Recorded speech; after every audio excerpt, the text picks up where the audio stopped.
महिला बहुत बड़ खुशी खबर अच्छी जो माने कि लोन आने चाहूँगी 1 लाख रु 5 लाख टंका पर्यंत सेटा भी बिना सुधरे से मानी ए भिडटी पूरा खास होगापाई जाऊँगी। तो भिडटी को लास्ट जाए निहाती भाव देखूँ महिला मानी नुआ योजना आसी सारी जो थे कि 1 लाख टंका रु 5 लाख टंका पर्यंत आपण मैंने बिना सुधरे पाइपर एटा सरकार नुआ योजना रही जोटा कि आपण मानकर 2023 मसीहा अगस्ट मास 15 तारिख में योजनाटी कार्यकारी होइथिला।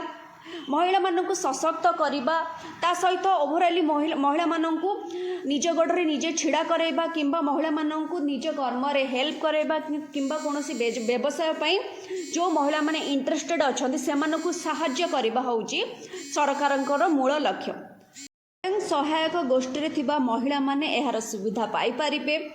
एथिरे सरकार 1 लाख टंका रु 5 लाख टंका पर्यंत बिना सुधरे महिला मानक जोगे देवे जो थे कि बयस सीमा रही 18 रु 50 वर्ष।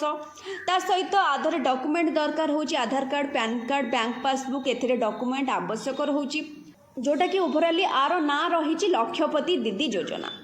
ठीक अच्छी यार ना है लक्षपति दीदी योजना। लक्षपति दीदी योजना माध्यम आपण मैंने यही ऋणटी को पाइपर किंबा यही सुविधाटी को निहाती भाव आपण मैंने पाइपर। एटा आपण मैंने कौटी अप्लाई करेंगे एटा आपण मैंने आपणकर निकटस्थ बैंक हो किंबा पंचायत ऑफिस हो से थ्रू आपण मैंने जाइए फॉर्म आनिकी ऑफलाइन फॉर्म आनिकी सेठी फिलअप करिकी आपण माने बैंक रे हो आपण माने पंचायत कार्यालय रे हो डिपॉजिट करि परिबे। खास करिके आपण माने बैंक रे डिपॉजिट करिवे।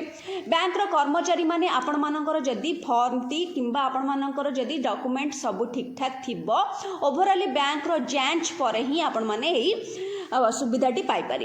ता जदि आपण मानकर परिवार रे किंबा आपण निजे जदि गवर्नमेंट चाकरी करिथिबे ताहले एटार सुविधा पाइपर नाही। तो ठीक अच्छी तो लक्षपति दीदी योजना माध्यम क्या सुविधा हम किंबा लक्षपति दीदी योजना सरकार जो नुआ नियम रही कौन पाई केमिति आपण मानक उपयुक्त होउची आपण माने निहाती भाबे कमेंट सेक्शन में मते जणाइबे।